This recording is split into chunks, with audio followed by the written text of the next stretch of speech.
எனக்கு இன்னும் ஆண்டவன் ஒரு 10 வருஷம் இந்த நிலத்தில் வேலை செய்கிறதுக்கு சக்தியை கொடுத்தாருன்னா இந்த 10 வருஷமும் நான் தொடர்ந்து இதை செஞ்சு நிற்பேன். இன்னும் சொல்ல போனால் இப்போ நாவல் மரம் அதே தோட்டத்தில் நாவல் மரமும் செய்கிறேன். மாமரத்துக்கு என்னென்ன மருந்துகள் உற்பத்தி செய்யணும், வேஸ்ட் டிகம்போசர், ஈயம் கரைசல், அடுத்தது புண்ணாக்கு, வேப்ப புண்ணாக்கு கரைசல், ஜேசிபியில் குழி எடுத்து அதை நட்டு இது 6 வருஷம் ஆகுதுங்க. 6 வருஷத்தில் போன வருஷம் இது பலன் கொடுக்க ஆரம்பிச்சிடுச்சு. போன வருஷம் சுமாராக இந்த தோட்டத்தில் ஒரு 200 மரம் கிட்டத்தட்ட இருக்கும். இது போன வருஷம் ரொம்ப குறைவான ஈல்டு தான் வந்துச்சு.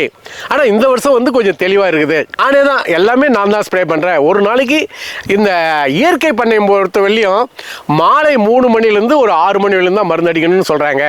அவங்களாம் அந்த அறிஞர்கள் சொல்கிறத வச்சுன்னு நான் மாலை 3 மணிக்கு ஸ்டார்ட் பண்ணேன்னா 6 வரையும் ஒரு 700 லிட்டர் அடிப்பேன். இந்த தோட்டம் பூரா நான் அடிக்கணும்னா 6 நாள் ஆகுது. எல்லாமே நான் ஒருவனே தான் ஸ்டார்ட் பண்ணி விட்டு நானே போய் கன்னை பிடிப்பேன். இந்த மினி டிராக்டரை பற்றி கேள்விப்பட்டு அந்த மினி டிராக்டர் வாங்கினப்போ நானே தான் இந்த தோட்டம் பூரா ஓட்டுறதெல்லாம் நானே தான். வேறு யாரும் எந்த டிரைவரும் எதுவும் வைக்கிறதில்ல. இந்த தோட்டம் மோசமான நிலையில் இருந்தது. இன்றைக்கி பார்த்தீங்கன்னா நீங்கள் நல்ல நிலைமையில் வந்திருக்கிறதுக்கு காரணம் இயற்கை விவசாயம் தான். இந்த இயற்கை விவசாயம் கூட நான் பல அதாவது விஞ்ஞான அனுபவம் உள்ளவர்கள் சுமை விவசாய நேயர்கள் அனைவருக்கும் என்னுடைய பணிவான வணக்கத்தை தெரிவித்துக் கொள்கிறேன். போன வீடியோவில் நான் மாமரத்தை பற்றி சொன்னேன். ஓரளவு எனக்கு தெரிஞ்சதை நான் செய்கிறத சொன்னேன். இப்போ நாவல் மரம் அதே தோட்டத்தில் நாவல் மரமும் செய்கிறேன்.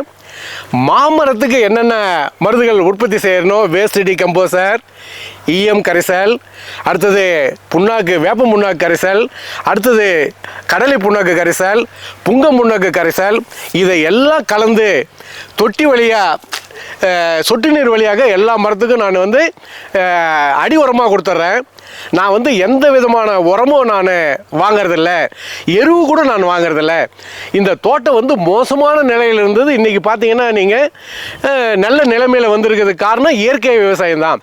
இந்த இயற்கை விவசாயம் கூட நான் பல அதாவது விஞ்ஞான அனுபவம் உள்ளவர்கள் யூடியூப் வாயிலாகவும் பல சயின்டிஸ்டுகள் சொன்னதை வச்சுன்னா நான் நிறைய சயின்டிஸ்டுகளை அந்த விவசாயத்தில் பிஹெச்டி முடிச்சவங்களை அணுகி டாக்டர்களை அணுகி அவங்ககிட்ட நான் ஆலோசனை கேட்டு அந்த ஆலோசனைப்படி தான் எல்லாமே செஞ்சுன்னு வரேன். அது மாமரத்துக்கு என்னென்ன செஞ்சனோ அது எல்லாம் நாவல் மரத்துக்கும் செய்கிறேன். இப்போ நாவல் மரம் இது சந்தூர்ன்ற கிராமத்தில் இந்த நர்சரி, நர்சரி, நாவல் நர்சரி எல்லாமே இருக்குது. அங்கே போயிட்டு வாங்கிட்டு எல்லாம் சாதாரண குழி தான். ஒரு 2க்கு 2 குழி எடுத்து ஜேசிபியில் தான் நான் எல்லாம் ஆளுங்களாம் பயன்படுத்துறதில்ல. ஜேசிபியில் குழி எடுத்து அதை நட்டு இது 6 வருஷம் ஆகுதுங்க. 6 வருஷத்தில் போன வருஷம் இது பலன் கொடுக்க ஆரம்பிச்சிடுச்சு. போன வருஷம் சுமாராக இந்த தோட்டத்தில் ஒரு 200 மரம் கிட்டத்தட்ட இருக்கும். இது போன வருஷம் ரொம்ப குறைவான ஈல்டு தான் வந்துச்சு. ஆனால் இந்த வருஷம் கொஞ்சம் தெளிவாக இருக்குது. இந்த வருஷம் நான் நிறைய எதிர்பார்க்குறேன். அது எவ்வளோன்னு தெரியலைங்க. இந்த வருஷம் நிறைய எதிர்பார்க்குறேன். இது அடி உரமாக மாமரத்துக்கு என்னென்ன கொடுக்குறனோ அதுதான் இதையும் கொடுக்குறேன். இது மேல் உரமாக மேலே ஸ்ப்ரே பண்ணும்போது மாமரத்துக்கு என்னென்ன பூச்சி தாக்குதோ அதே தான் இதுக்கு வருது. எனவே இந்த வேப்பெண்ணெய், கோமியம், அடுத்தது இந்த பையூரில் கிடைக்கக்கூடிய சில இதை வச்சுன்னு உரத்தை வச்சுன்னு மேலே எல்லாத்தையும் கலந்து இதை ஸ்ப்ரே பண்ணிடுறேன். இந்த ஸ்ப்ரே பண்ணுறது கூட அங்கங்கே ஒரு தொட்டி கட்டிட்டு இருக்கிறேன். அது கூட நான் ஆளுங்களை வைக்கிறதில்ல. அந்த தொட்டியில் தண்ணியை விட்டு அந்த தொட்டியில் இந்த மருந்துகள்லாம் கலந்து நானே தான் எல்லாமே நான் தான் ஸ்ப்ரே பண்ணுறேன். ஒரு நாளைக்கு இந்த இயற்கை பண்ணையை பொறுத்த வெளியும் மாலை 3 மணிலேருந்து ஒரு 6 மணி வரையிலும் தான் மருந்து அடிக்கணும்னு சொல்கிறாங்க. அவங்களாம் அந்த அறிஞர்கள் சொல்கிறத வச்சுன்னு நான் மாலை 3 மணிக்கு ஸ்டார்ட் பண்ணேன்னா 6 வரையும் ஒரு 700 லிட்டர் அடிப்பேன். இந்த தோட்டம் பூரா நான் அடிக்கணும்னா 6 நாள் ஆகுது. எல்லாமே நான் ஒருவனே தான் ஸ்டார்ட் பண்ணி விட்டு நானே போய் கன்னை பிடிப்பேன். ரொம்ப இப்போ மரங்கள்லாம் நீங்கள் நேரில் பார்க்குறீங்க, ரொம்ப தெளிவாக வந்திருக்குது. எல்லா நண்பர்களுக்கும் விவசாயம்னா இந்த பொருள்லாம் இருக்குன்னு தெரியும். இருந்தாலும் நான் பயன்படுத்தக்கூடிய பொருள்களை உங்களுக்கு சொல்ல வேண்டிய கடமை இருக்குது. நான் ஒரு 10 வருஷத்துக்கு முன்னால் இந்த மினி டிராக்டரை பற்றி கேள்விப்பட்டு அந்த மினி டிராக்டர் வாங்கினப்போ நானே தான் இந்த தோட்டம் பூரா ஓட்டுறதெல்லாம் நானே தான்.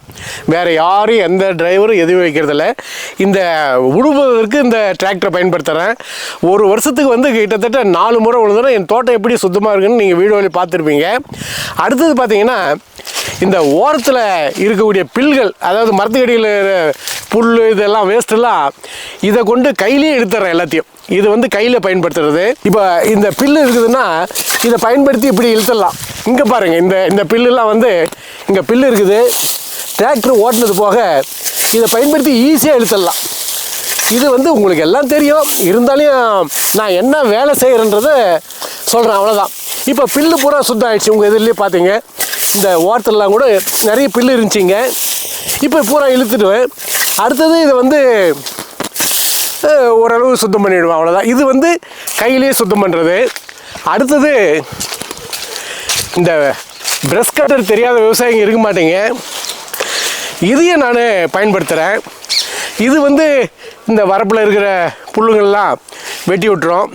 இதுக்கு நான் இதை பயன்படுத்துகிறேன். அடுத்தது மருந்தடிக்கிறதுக்கு இந்த ஸ்ப்ரேயர் பயன்படுத்துகிறேன். இதுதான் அந்த ஸ்ப்ரேயரு. இந்த கருவிகளை வச்சு தான் நான் இந்த நிலம் பூரா வேலை செய்கிறேன். உங்களுக்குலாம் கடபரசனிக்கு காமிக்க வேண்டியதில்லை, எல்லாம் இருக்குது, அதை காமிக்க வேண்டிய அவசியம் இல்லை. இந்த கருவிகளை வச்சுருந்தான் நான் இந்த 6 ஏக்கராவையும் நானே தான், வேறு யாரையுமே உள்ளே விடுறதில்ல, நானே தான் செய்கிறேன்.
இப்போ நான் ஓய்வு பெற்று, ஆசிரியர் பணியிலேருந்து ஓய்வு பெற்று கிட்டத்தட்ட 2011 ஓய்வு பெற்றேன்.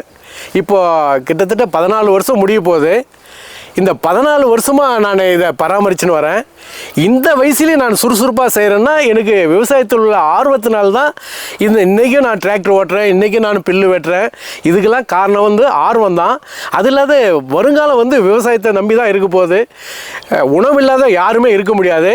பல ஐடி ஃபீல்டில் இருக்கிறவங்களாம் இப்போ விவசாயத்தில் நுழையிறாங்க, கேள்விப்படுறேன். அதனால் இதை நான் ஏன் சொல்கிறேன்னா, இதை பார்க்குறவங்க நீங்களும் ஒரு கொஞ்சமாக முயற்சி பண்ணிங்கன்னா, நீங்களே உங்கள் வேலையை நீங்கள் செய்ய ஆரம்பிச்சிங்கன்னா இந்த ஆள் பிரச்சனையெல்லாம் கொஞ்சம் தீரும்னு நினைக்கிறேன். இன்னும் நிறைய பேசலாம், வேணாம், உங்களுக்கு அதிகமாக சொல்ல தேவையில்லை. அதனால் எல்லாருமே உழைக்கணும், எல்லாருமே உழைக்கணும். அந்த எண்ணம் நமக்கு எல்லாருக்குமே வந்துச்சுன்னா இந்த நாடை வந்து ஒரு முன்னேற்ற பாதையில் கொண்டு போகலான்றது என்னுடைய தாழ்மையான எண்ணம். இதை நீங்கள் எத்தனை பேர் இந்த கருத்தை ஏற்றுக்கிறீங்களோ, எத்தனை பேர் எனக்கு கேவலமாக பேசுகிறீங்களோ அதை பற்றி இல்லை. என்னுடைய வேலையை நான் தான் செஞ்சுன்னு வரேன். இதில் எந்த மாற்று கருத்து எனக்கு இன்னும் ஆண்டவன் ஒரு 10 வருஷம் இந்த நிலத்தில் வேலை செய்கிறதுக்கு சக்தியை கொடுத்தாருன்னா, இந்த 10 வருஷமும் நான் இந்த தொடர்ந்து இதை செஞ்சு நிற்பேன். இன்னும் சொல்ல போனால் காலையில் எழுந்தோடனே சாப்பிட்டு சாப்பாடை எடுத்துன்னு நேராக நிலத்துக்கு வந்தேன்னா, நான் வந்து விளக்கு வச்சப்பனால தான் என்னுடைய நண்பர்கள் என்னையா பண்ணுற இன்னொன்றுவாங்க.